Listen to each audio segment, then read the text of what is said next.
मीनाक्षी डांगी जी, लखनऊ से। राधे राधे बाबा। राधे राधे महाराज जी।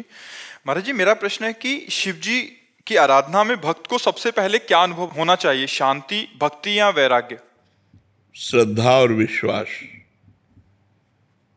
सबसे पहला सोपान है श्रद्धा, फिर है विश्वास, फिर आगे संसार से वैराग्य, फिर प्रभु के चरणों में अनुराग, और फिर अगर मोक्ष चाहता है तो मोक्ष, प्रेम चाहता है तो प्रेम मार्ग में चला जाएगा। पर सबसे पहली सीढ़ी है श्रद्धा, फिर है विश्वास, दृढ़ विश्वास भगवान के चरणों में। तब फिर अनुभूतियां शुरू होती हैं। जब पहले दृढ़ विश्वास होना ही कठिन है, भगवान के चरणों में विश्वास होना कठिन है। माया ऐसे ऐसे लीलाएं कर देती है तो हमें लगता है पता नहीं भगवान हैं भी कि नहीं, भगवान हमारी बात सुनते हैं कि नहीं सुनते, भगवान हमारी बात बनाएंगे कि नहीं बनाएंगे। कई तरह के ऐसे संशय आ जाते हैं तो हमारा विश्वास टूटने लगता है। पर हमें लगता है भगवान से हमें प्रार्थना करनी चाहिए कि हमारी श्रद्धा आपके चरणों में लगे, हमारा विश्वास आपसे जुड़े। अगर श्रद्धा और विश्वास है तो वैराग्य, अनुराग, ज्ञान सब कुछ आ जाएगा। पहले हमारा श्रद्धा और विश्वास। श्रद्धा कहते हैं शास्त्र और संतों के वाक्यों में बिल्कुल यथावत बुद्धि रखना, अपना क्यों में ना लगाना। और विश्वास कहते हैं भगवान हैं, वो हमारी बात सुन रहे हैं, वो हमें बहुत प्यार कर रहे हैं, वो सुहृद हैं हमारे, उनसे बढ़कर कोई हमारा नहीं। ऐसा दृढ़ विश्वास हो तब आगे उन्नति प्राप्त होती है। कृपा सिंधु शरण जी। श्री हरिवंश गुरुदेव। श्री हरिवंश महाराज जी। महाराज जी, आपके चरणों में कोटि कोटि नमन। महाराज जी, अध्यात्म में साधन का अधिक महत्व है या आश्रय का? आश्रय का। अगर आप तप करते हैं, साधना करते हैं तो तप लोक की प्राप्ति होगी। लेकिन यदि भगवद आश्रित हैं और कोई त्रुटियां भी हैं, ऐसी समस्याएं भी हैं जो नहीं होनी चाहिए और आपका शरीर छूट जाता है, तो आश्रय से भगवत प्राप्ति होगी। मेरे बनाए ना बनेगी कोटि कल्प लो, आपके बनाए बनेगी पल पाव में। हर समय जितनी हम में ऊर्जा शक्ति है वो हम लगाकर भजन करेंगे। जितनी हमारी बुद्धि काम कर रही है हम गलत आचरणों से बचेंगे। लेकिन इससे भगवत प्राप्ति हो जाए ये हमारा विश्वास नहीं। हमारा विश्वास है कि आपकी कृपा से आप मिलते हो। किसी तपस्या या भजन के द्वारा भगवान को खरीदा नहीं जा सकता, भगवान को विवश नहीं किया जा सकता। भगवान के होके भगवान को विवश किया जा सकता है। कितना विवश हो सकते हैं? अर्जुन जी जहाँ खड़े होते हैं और उनकी जहाँ पादुका होती है वहाँ अखिल कोटि ब्रह्मांड नायक परात्परीश भगवान श्री कृष्ण सारथी के रूप में बैठते हैं।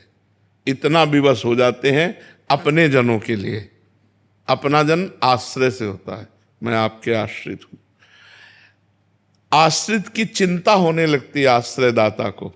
जैसे आपके दरवाजे पे कुत्ता बैठे, आपसे कोई मतलब नहीं, लेकिन वो कहीं जाए ना, तो आप अपने आप उसके भोजन की व्यवस्था करने लगेंगे। एक दिन न सही, 2 दिन न सही, जब आप देखोगे जाते नहीं, दरवाजे पे बैठा रहता है, तो 2 रोटी लेके निकलोगे और डालने लगोगे।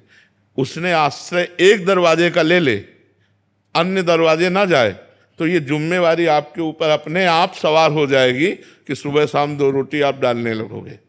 क्योंकि देखो जा ही नहीं रहा है, यही हमारे दरवाजे पड़ा है। तो ऐसे ही हम बिल्कुल कोई अन्य आश्रय ना ले और प्रियाजू के आश्रित हो जाए तो हमारा काम बन जाएगा। अनन्य आश्रय बहुत बड़ी बात है। अनुकूलता होती है तो लगता है प्रियाजू की बहुत कृपा है, और जब प्रतिकूलता होती है तब ऐसे मन घबरा जाता है कि पता नहीं, हे शंकर भगवान आप कृपा करो, हे राम जी आप कृपा करो, हे श्याम जी आप कृपा करो, हे देवी जी आपकी। नहीं, उस समय भी एक ही होना चाहिए। बने तो रघुबर ते बने और बिगड़े तो भरपूर, और तुलसी औरन ते बने ता बनिबे पे धूर। जिसका हमने आश्रय लिया है, अगर बने तो उसी प्रभु से बने, और ना बने तो बिगड़ जाए। हमें कोई बनाने की कोशिश नहीं। हे नाथ मैं आपकी शरण में हूँ, आप देख लो, पक्का हो सब ठीक हो जाएगा, पक्का सब ठीक हो जाएगा। हमें चाहिए भगवान का आश्रय दृढ़ लें। सबसे बड़ी भक्ति क्या है? आत्मसमर्पण। श्रवणम कीर्तनम स्मरणम विष्णुर्पाद सेवनम अर्चनम बंदनम दास्यम सख्यम आत्मनिवेदनम। आत्मनिवेदन पूर्ण भक्ति। आत्मनिवेदन का मतलब होता है आश्रय, समर्पित हो जाना। हे नाथ मैं आपको समर्पित हूं, अंदर से मन वचन कर्म से भगवान का शरणागत निश्चित भगवान को प्राप्त होता है।